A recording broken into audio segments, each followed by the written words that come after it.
आप तो जानते ही होंगे गोकुल में नंद कहा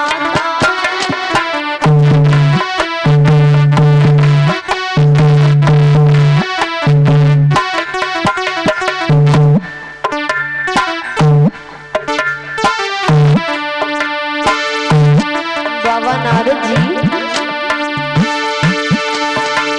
आप तो जानते ही होंगे गोकुल में नंद का सीधा सा भोला भाला सा गंजन से गुजर चला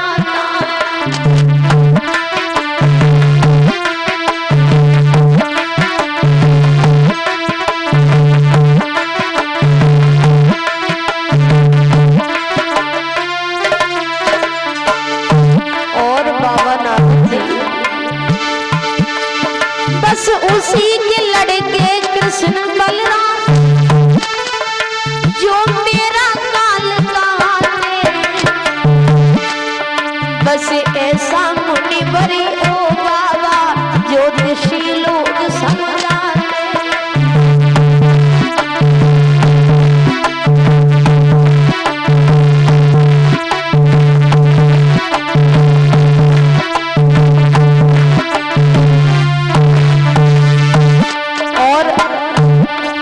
कंसराज बोला है कि हे बाबा नारद जी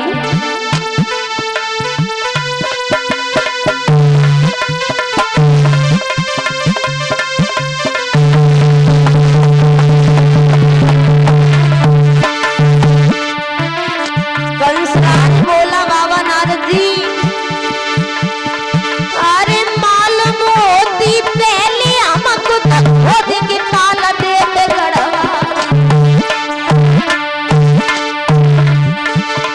कोई मैंने पूतना मारी गई है हमको रात दिन नींद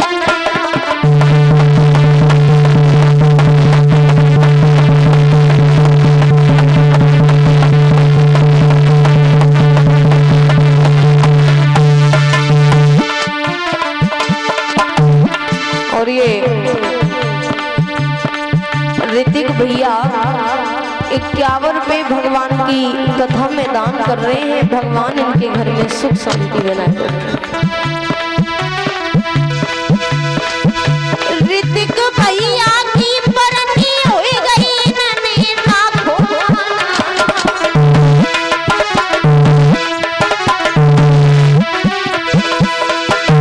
51 रुपया पवित्र कमाई मेरे बाजा पे दही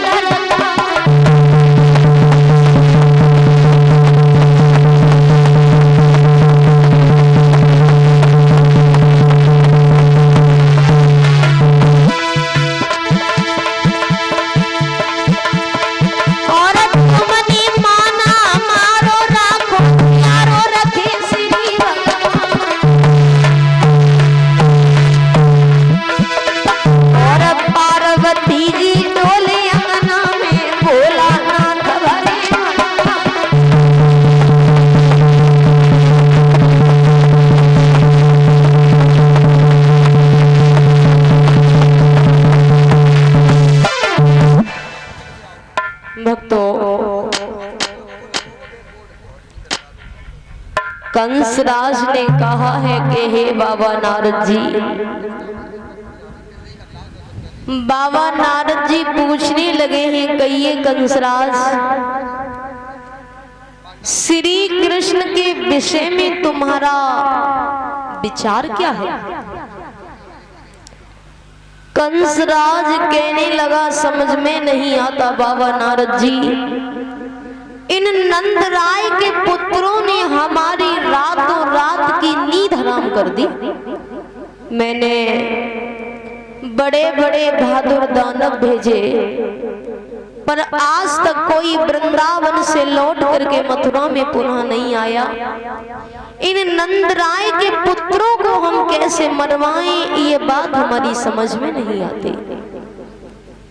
तो बाबा नारद जी ने कहा है कि हे राजेंद्र कंस तुम अभी तक गुमरा रहे हो। क्यों?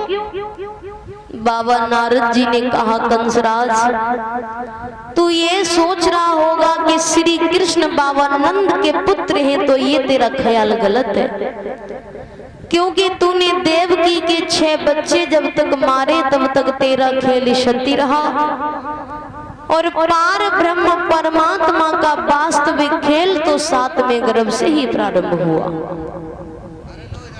जब देवकी का 7वां गर्भ मथुरा के बंदी गृह में छिड़ हुआ, तो ये सारा काम योग माया के द्वारा हुआ, और 8वें गर्भ से कन्या ने नहीं बल्कि भादों की अर्ध निशा में भगवान कन्हैया ने मथुरा के बंदी गृह में अवतार लिया।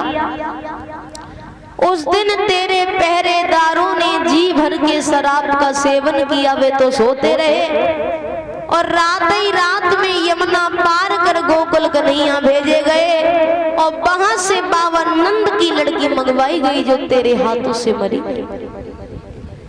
समझ गया कंसराज की मौत तो खोपड़ी पर आ ही गई।